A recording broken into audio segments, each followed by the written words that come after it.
If we put aside old ideas about this being just a shallow comedy about an arrogant matchmaker and look at Jane Austen's Emma with real empathy, we find a beautiful story of emotional awakening. It isn't a rigid moral lesson or a simple drawing room joke. Instead, it is a deeply moving look at how we grow up. A story about a clever, spoiled girl who learns to step down from her imaginary pedestal, faces the messy reality of the ordinary world, and finally finds true warmth with the one soul who has always protected her. The story begins not with a tragedy, but with a beautiful, proud illusion born from too much comfort. Emma is rich, clever, and beautiful. She lost her mother at a young age, her older sister has married and moved away, and she has grown up completely indulged by her gentle, doting father. In her small town of Highbury, she is the undisputed queen. She has everything she could ever want, except for one thing: a real understanding of life and a brush with actual hardship. Because her life is too easy and a bit boring, she starts treating the people around her like pieces in a game, viewing matchmaking as a charity project to showcase her own cleverness. Then she meets Harriet Smith, a penniless, simple-minded orphan who doesn't even know who her parents are. In Emma's eyes, Harriet is a blank canvas waiting to be painted. She decides to use high society standards to remodel this poor girl. She bluntly breaks up the genuine connection between Harriet and a kind, honest farmer named Robert Martin, taking it for granted that she can easily marry this poor girl off to the fashionable vicar, Mr. Elton. She treats her guidance like a grand gift from above. Living at the top of an ivory tower built on wealth and praise, Emma is completely blind to a hard truth. Her well-meaning but arrogant interference is actually pushing Harriet toward a painful emotional cliff. The real world never lets a proud dreamer control reality for long. When Mr. Elton's desperate confession hits Emma inside that dark carriage, her pride-filled world faces its very first collapse. Let's look honestly at how lost Emma feels in that single moment. She truly believed she was the director of the play, capable of reading everyone's heart. But in reality, the vicar she thought was deeply in love with Harriet had his eyes on Emma's massive £30,000 inheritance the entire time. To Mr. Elton, Harriet was just a lower-class nobody, while Emma was the perfect investment to lift his social status. The moment Emma rejects him, he instantly turns bitter, showing his true colors as a cold, calculating climber. Outside the carriage, the snow is blinding. Inside, Emma is freezing from pure shock. This is the unwritten rule of a world driven by status and money. Innocent romantic plans are easily crushed when they collide with cold self-interest. Emma goes back home and looks at Harriet, who is weeping uncontrollably because of her mistake, and a deep wave of shame washes over her. The two girls are hurt from opposite sides of the social wall, and as winter settles in, the cozy rooms of Hartfield no longer feel warm.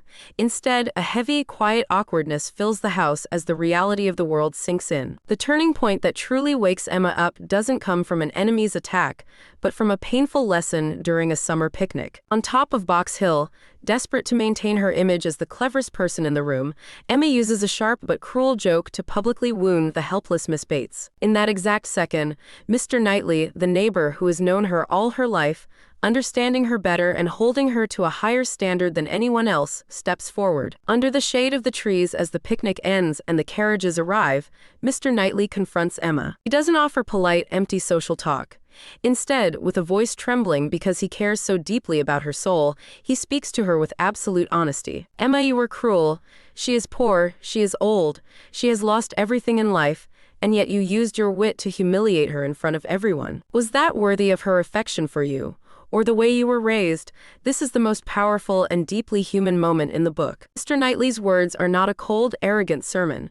They are an act of genuine, life-saving care. In a world where everyone flatters Emma's wealth and status to win her favor, only Knightley truly cares enough about her heart to act as the mirror to her flaws. Sitting alone in her carriage on the ride home, Emma's tears finally fall. She weeps uncontrollably, not out of anger, but because she finally sees her own privilege, her selfishness, and the dignity of a poor old woman she casually crushed. Her protective armor of pride completely falls apart in those tears, and real empathy and kindness break through the ruins of her ego. The ultimate crisis arrives in the dark of night, brought on by the sudden terror of losing what matters most, when Harriet confesses that she loves Knightley and believes he returns her feelings. The illusion Emma built around her own life completely shatters.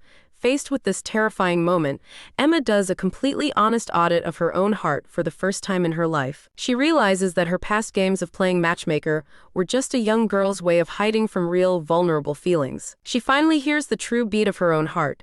Through all these years, the one soul she truly loved, the one person she couldn't live without, was Mr. Knightley. Looking at Harriet's hopeful face, Emma makes the hardest and most beautiful decision of her youth.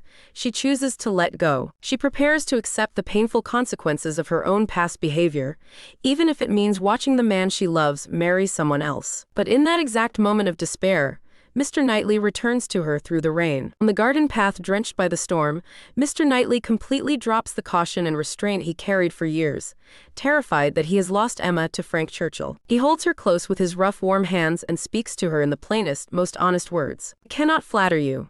I have blamed you and lectured you, but only God knows how deeply and completely I love you." In the roar of the storm, these two souls who have looked out for each other for years finally hold each other close. They cross the gap of years and logic, using the pure warmth of a genuine embrace to drive away the loneliness they both carried. Mr. Knightley rescues Emma's soul from her old pride, and Emma releases the honest love she had hidden for so long. In the end, all the misunderstandings and mistakes of youth are gently settled on the solid ground of reality. Harriet does not marry into a high society world where she doesn't belong. She reaches out for the rough, honest hand of Robert Martin, finding a real, stable home and her true place in life. It isn't a sad compromise, it is a healthy, mature happiness. And Emma, the girl who lived as the undisputed queen of an ivory tower, finally sheds her old armor of pride in Mr. Knightley's arms. She learns to visit Miss Bates with a humble apology and treats every ordinary person with equal respect. She hasn't changed who she is, but she has found her feet and the solid ground beneath them. Ordinary romance stories usually end the moment the characters get married, but Jane Austen's Emma remains a timeless masterpiece because it shows a deeper truth. True growth isn't about controlling or managing the world around you. It is about going through the reality of life, dropping your vanity and pride, and learning to look at an imperfect world with a gentle, compassionate heart. You do not need to play God to feel safe, and you do not need to pretend to be perfect to find happiness. Be like Emma and let your tears wash away your old pride.